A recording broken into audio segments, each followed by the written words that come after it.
उधर समाजवादी पार्टी के अध्यक्ष अखिलेश यादव आज गाजीपुर जाने वाले हैं। अखिलेश यहां पर मुख्तार अंसारी के मोहम्मदाबाद स्थित उनके पैतृक घर पर जाकर उन्हें श्रद्धांजलि देंगे। मुख्तार के परिजनों से मिलकर शोक संवेदना व्यक्त करने वाले हैं अखिलेश यादव। अखिलेश यादव मुख्तार की कब्र पर भी जा सकते हैं, जो जानकारी मिल रही है। दोपहर 12:30 बजे अखिलेश अष्ट शहीद इंटर कॉलेज के हेलीपैड पर उतरेंगे और यहां से दोपहर 2:15 पर वाराणसी के लिए रवाना भी हो जाएंगे। अखिलेश के गाजीपुर दौरे के कई सियासी मायने आप निकाल सकते हैं।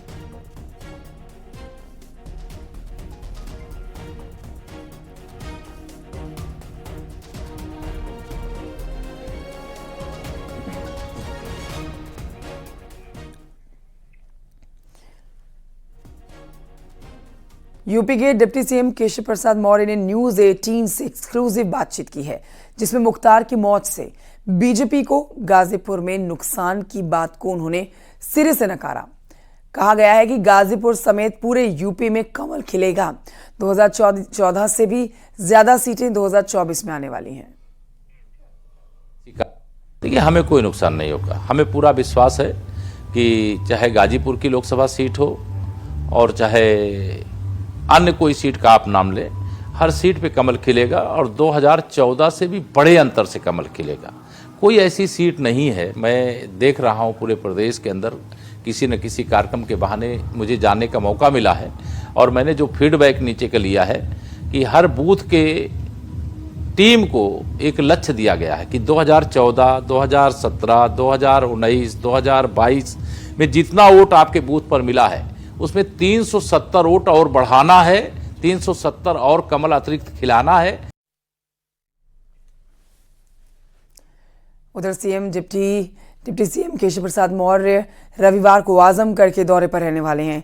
डिप्टी सीएम सोशल मीडिया सम्मेलन में शिरकत करने वाले हैं। केशव प्रसाद मौर्य पार्टी के कार्यकर्ताओं के साथ बैठक भी करने वाले हैं।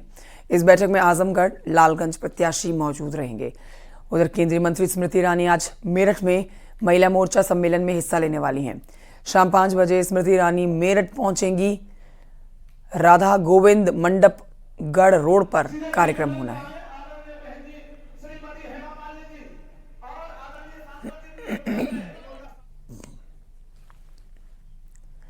इससे पहले कल डिप्टी सीएम केशव प्रसाद मौर्य ने बुलंदशहर में बूथ सम्मेलन में शिरकत की।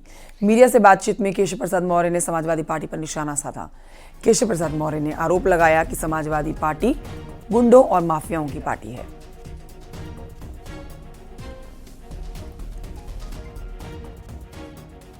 समाजवादी पार्टी गुंडों, अपराधियों, माफियाओं, दंगाइयों की पार्टी है। अगर वह मुख्तार अंसारी के घर जा रहे हैं तो जो आरोप समाज लगा रहा है, जो आरोप मैं लगा रहा हूं, वह आरोप सच है। सपा मतलब गुंडागर्दी, सपा मतलब अराजकता, सपा मतलब जमीनों में कब्जा, सपा मतलब माफियाओं का संग, सपा मतलब अत्याचार, अनाचार। इसीलिए सपा सफा है, इसीलिए सपा समाप्तवादी पार्टी बनने जा रही है। इस बार खाता भी नहीं इंडी गठबंधन का खुलने जा रहा है। 2024 का लोकसभा चुनाव सियासी उठापटक का चुनाव होता दिख रहा है। यूपी की कुछ सीटों पर हाहाकार मचा है। कहीं प्रत्याशी का विरोध हुआ है तो कहीं पर उम्मीदवार बदलने से बवाल होता जा रहा है। आपको इस रिपोर्ट के जरिए दिखाते हैं कि यूपी की किन किन सीटों पर सियासी हड़कंप मचा हुआ है।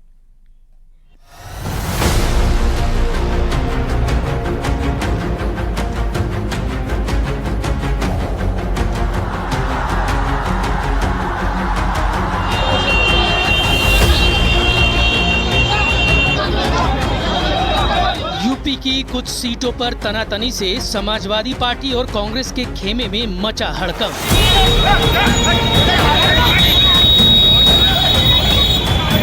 कहीं प्रत्याशी बदलने से बवाल तो कहीं पर उम्मीदवार के खिलाफ जनता का संग्राम।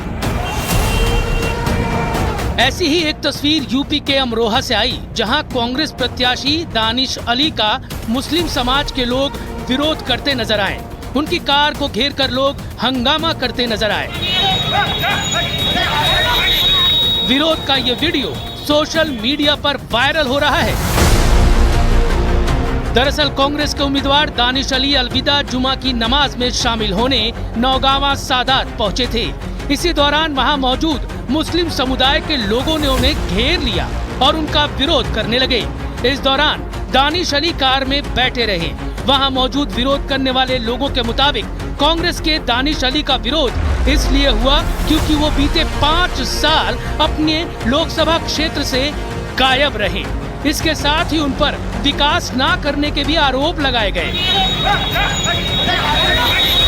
हमारे सांसद जी ने पिछले पूरे 5 साल में सिर्फ 2 सोलर पोल लगवाए जो एक लाइट वाले पूरे नई बस्ती के अंदर, जबकि 10 से 12 हजार वोट हम इन्होंने इन लोगों को दिए थे। हमने कोई वोट, इन्होंने कोई काम नहीं किया। फिर इनको वोट दे क्यों हम?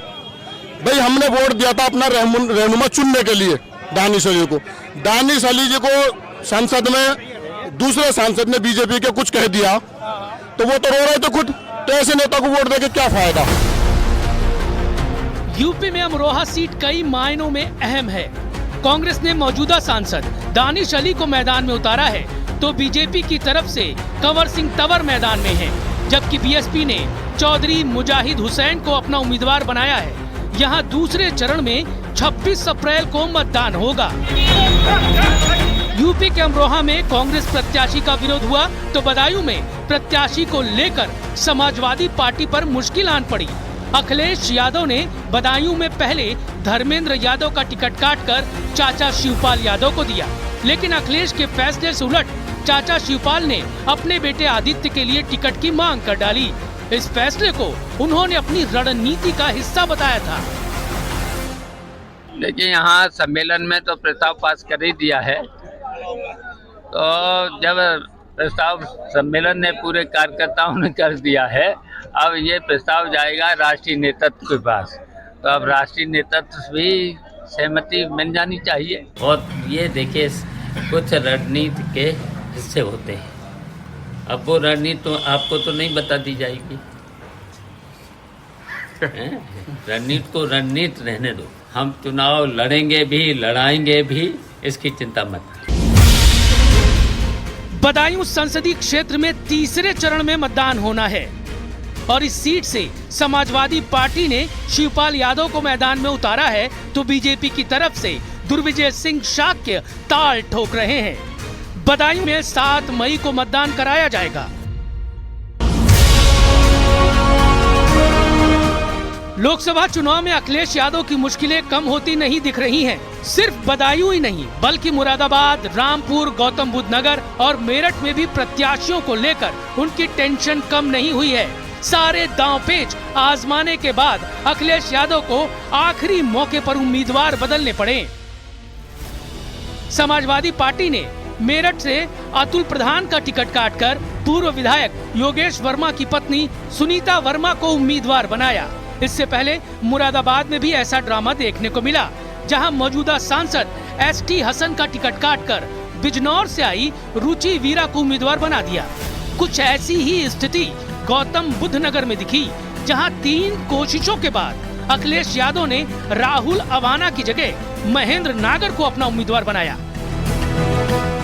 कुछ ऐसा ही माहौल उत्तर प्रदेश की रामपुर सीट पर दिखा, जहां अखिलेश यादव बनाम आजम खान हो गया, क्योंकि आजम खेमे के विरोध को दरकिनार करते हुए अखिलेश यादव ने मौलवी मौलाना मोहिबुल्लाह नदवी को रामपुर लोकसभा सीट से मैदान में उतारा है। स्थानीय लोगों का आरोप है कि नदवी अखिलेश यादव द्वारा मैदान में उतारे गए पैराशूट उम्मीदवार हैं। मतलब साफ है कि लोकसभा चुनाव के इस समर में विपक्षी पार्टियों को कई सीटों पर अपनों से ही मुकाबला करना पड़ सकता है।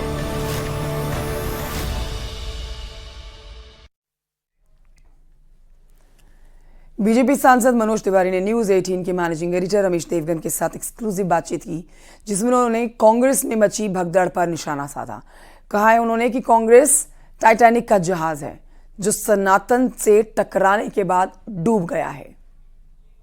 आ गए, उससे पहले संजय निरुपम नाराज चल रहे हैं, उससे पहले हमने देखा जितिन प्रसाद, मतलब लिस्ट बहुत लंबी है, आरपीएन सिंह, मिलिंद देओड़ा, आप नाम लीजिए। देखिए हम सब छोड़ रहे हैं। हम शुरू से ये कहते हैं कि पार्टी का शीर्ष नेतृत्व की गड़बड़ी से कई बार उसके अच्छे नेता बिफर जाते हैं, बिखर जाते हैं, टूट जाते हैं। तो ऐसा नहीं कि हर पार्टी में सारे नेता गंदे ही हैं, हर पार्टी में बहुत सारे नेता अच्छे भी होते हैं। पर गौरव वल्लभ ने तो बोला कि पार्टी उन्होंने छोड़ी क्योंकि सनातन विरोध में अब मैं इससे ज्यादा नहीं बोल सकता। तो मैं वही कह रहा हूं कि जैसे टाइटैनिक का जहाज एक वो समुद्र के अंदर किसी पहाड़ से टकराया था और डूब गया, वैसे ही कांग्रेस रूपी जहाज सनातन से टकराया और वो डूब गया है।